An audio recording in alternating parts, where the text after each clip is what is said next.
இன்னைக்குரிய devotion அண்ணாந்து பார் mark 7:34. இயேசு வானத்தை அண்ணார்ந்து பார்க்கிறாரு.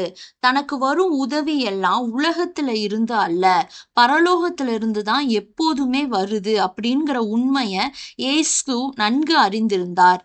நம்ம உலகத்துல இருந்தாலும் உலக மக்களிடம் இருந்து நமக்கு சாதிக்கக்கூடிய காரியம் இருந்தாலும் அவரு தனது கண்களை பரலோகத்துக்கு நேராக தான் திருப்பினாரு. ஆனா நம்ம காரியங்கள் எல்லாம் நம்ம நினைத்தபடி சரியா செல்றப்ப தேவனை நோக்கி பார்ப்பதையே நம்ம நிறைய பேர் ஒரு பொருட்டா கூட நினைக்கிறது இல்ல. நம்ம எந்த சூழ்நிலையில இருந்தாலும் நம்ம அவரையே எப்போதும் நோக்கி பார்க்க வேண்டும் அப்படிங்கிற ஒரு எக்ஸாம்பிள தான் இயேசு நமக்கு கற்றுத்தராரு. நம்ம துன்பத்துல செல்றப்ப வானத்தை அண்ணாந்து பார்த்து ஜெபிப்பது நம்ம பொதுவாக செய்யற ஒரு காரியமா தான் இருக்கும். பிரச்சனைகள் அதிகம் வரப்ப புறஜாதியர் கூட தான் தங்களுடைய கடவுளை நோக்கி ஜெபிக்கிறாங்க. பவுல் தன்னுடைய பார்வையை இழந்தப்ப 3 நாட்கள் தொடர்ந்து ஜெபிக்கிறாரு. 70 வருட பாபிலோனிய சிறையிருப்புக்கு பின்பு இஸ்ரவேலரும் தேவனது முகத்தை தேட தங்களோட முகத்தை திருப்புறாங்க. பாடுகளும் பிரச்சனைகளும் நம்மள பந்தாடுறப்பதான் நம்ம தேவனையே நோக்கி பார்க்கிறோம். உலகத்தை நோக்குவதை விட உன்னதமான தேவனை நோக்கி பார்க்கிறப்ப இயேசுவே நமக்கு அறைகூவல் விடுறாரு. உலகத்தை படைத்த சர்வ வல்லவர் நம்மள நோக்கி ஆபத்து காலத்துல என்னை நோக்கி கூப்பிடு அப்படின்னு நம்மள அழைக்கிறப்ப அவரையே நோக்கி எல்லா நேரங்களிலும் நம்ம கூப்பிடுவோம். பிதாவே அப்படிங்கிற உரிமையோடு ஆண்டவர் அழைத்து இயேசு தமது ஜெபத்தை துவங்குறாரு. ஒரு குடும்பத்துல அந்த குடும்பத்தோட கேப்டன் யாருன்னா தகப்பன். அவர் தான் அந்த குடும்பத்தோட எல்லா பொறுப்பெடுத்து கொள்வது போல இயேசுவும் நமது வாழ்க்கையோட கேப்டனா இருக்கணும்.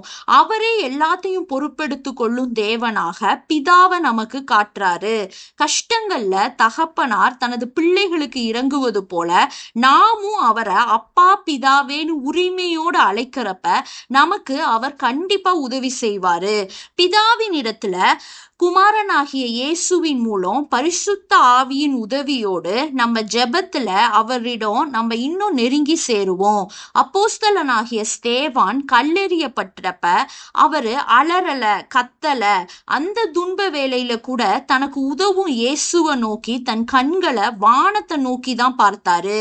அவர் முகம் துன்ப வேளையிலும் பிரகாசித்ததுன்னு அப்போஸ்தலர்ல வசனம் சொல்லுது. விசுவாச வீரனா இருந்த ஜார்ஜ் முல்லர் தன் விசுவாசத்தை இப்படியா சொல்றாரு: நான் எப்போதும் ஜெப ஆவியோடு வாழ்றேன். நான் நடக்கிறப்ப, படுக்கிறப்ப, எழுந்திருக்கிறப்ப ஜெபிப்பேன். அதற்கான பதில்கள் எப்போதுமே எனக்கு வந்து கொண்டே இருக்குன்னு சொல்றாரு. நாமும் சிங்காசனத்துல வீற்றிருக்கிற நமது பிதாவை நோக்கி அழைப்போம், பதில பெற்றுக்கொள்ளுவோம். ஒரு சிறு குழந்தை தாயோட முகத்தை பார்த்து கொண்டு இருக்கிறப்ப அந்த தாய் அதை கவனிக்கலனா ஒரு சின்ன அழுதோ ஏதாவது பண்ணியோ அட்ராக்ஷனை கிராப் பண்ணும். அது மாதிரி பிதாவின் முகத்தை நம்ம பார்த்துட்டு இருக்கப்ப சிறு சத்தமாகிய நம்முடைய சிறிய ஜெபத்தை ஏறெடுத்தா போதும், நம்மளுடைய பரம தகப்பன் ஓட அட்டென்ஷன் நம்ம பக்கம் திரும்பிடும். அதுக்கு பதில் தந்து அவர் நம்மளை மகிழ செய்வாரு. அவரை நோக்கி பார்த்து நம்ம எல்லா காரியத்திலையும் ஜெயம் பெறலாம். தேவனே, உம்மை மட்டும் நோக்கி பார்க்கிற கிருபையை எங்களுக்கு தாங்க. ஆமேன்.